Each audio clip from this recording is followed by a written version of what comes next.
Hello साथियों, welcome to आईशुडी। चलिए साथियों, आज का दोस्तों सी टेट का फर्स्ट शिफ्ट का एग्जाम समाप्त हो चुका है और जिन प्रश्नों को पूछा गया था उन सभी प्रश्नों को आप सभी के लिए लेकर आए। तो प्लीज़ आज की वीडियो को आप शुरू से लास्ट तक देखना, ठीक है। आज पहले प्रश्न में पूछा गया था कि उपलब्धि परीक्षण दिए जा सकते हैं। तो उपलब्धि जो परीक्षण है वो साथियों दिए जा सकते हैं किस चीज़ में? तो ये दिए जा सकते हैं दोस्तों दो प्रकार से, ठीक है साथियों। उपलब्धि परीक्षण दो प्रकार से दिए जा सकते हैं। तो आपका राइट आंसर था ऑप्शन नंबर ए वाला। आगे आपसे पूछा गया था बालकों का मुफ्त एवं अनिवार्य शिक्षा का अधिकार 2009 से देश में लागू हुआ था। तो ये आपका सही जो आंसर था इस प्रश्न का वो था 1 अप्रैल 2010 से, ठीक है साथियों। बालकों का मुफ्त एवं अनिवार्य शिक्षा का अधिकार 2009 देश में जो लागू हुआ था वो हुआ था 1 अप्रैल 2010 में, ठीक है। चलिए आगे आपसे पूछा गया था NCF 2005 में कला शिक्षा को विद्यालय में जोड़ने का उद्देश्य क्या है? तो वो उद्देश्य था साथियों, नोट करते चलना सभी छात्र। ये था एक तो सांस्कृतिक विरासत की प्रशंसा करना और दूसरा था छात्रों के व्यक्तित्व और मानसिक स्वास्थ्य को विकसित करना। तो राइट आंसर आपका था ए और बी दोनों, ठीक है। चलिए आ जाइए अगले प्रश्न पर, ठीक है। अगला प्रश्न में पूछा गया था, थोड़ा सा प्रश्न को जूम करूं। चलिए, जब बालक की परीक्षा द्वारा मापी गई योग्यता के सही मूल्यांकन में सहिष्णुता होता है तब उस परीक्षा को आप क्या कहते हैं?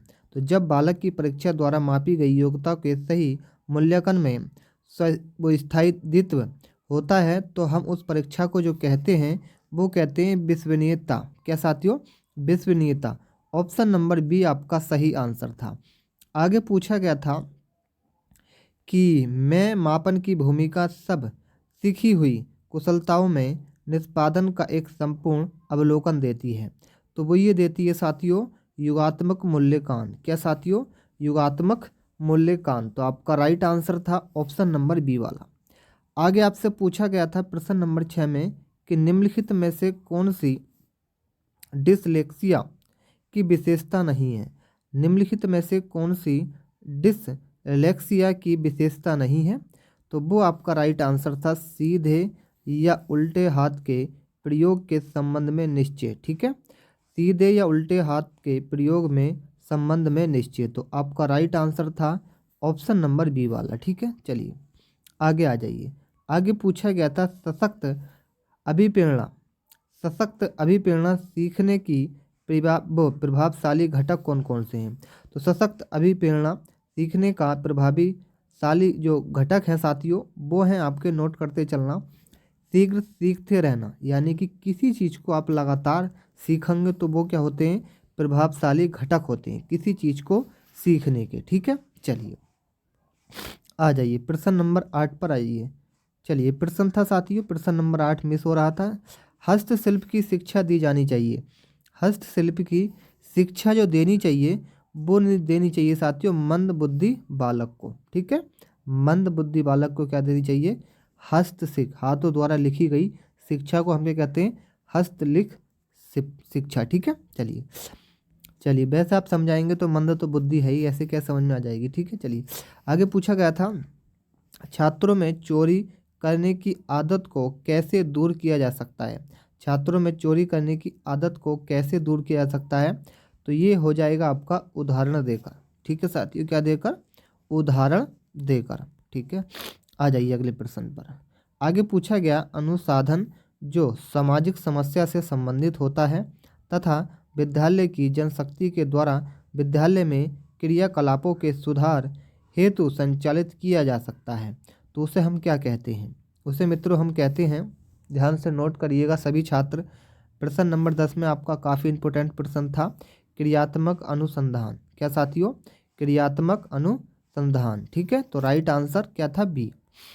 आगे आपसे पूछा गया व्यावहारिक बुद्धि को क्या कहा जाता है?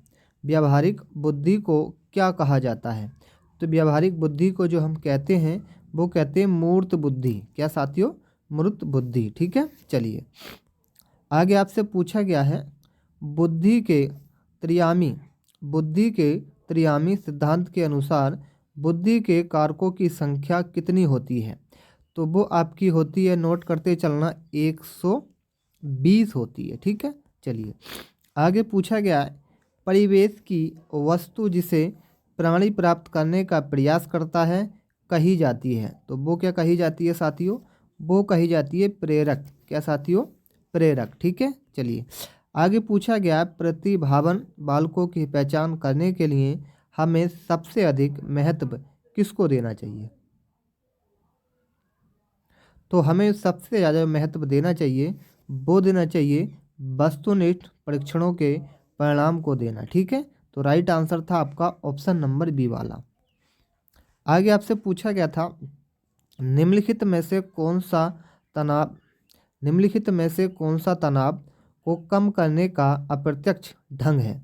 यानी कि वो तनाव चिंता जो होती है उसको कम करने का कौन सा विकल्प है? तो वो विकल्प है, नोट कर लेना सभी छात्र, उदातीकरण। क्या साथियों? उदातीकरण। तो right answer option number D था। चलिए, मनुष्य जीवन का आरंभ मूलत घटित है। मनुष्य जीवन का आरंभ मूलत घटित है, ये आपका राइट आंसर भी नोट कर लेना। ये आपका हो जाएगा प्रश्न नंबर 16 का जो सही आंसर होगा, केवल एक कोष।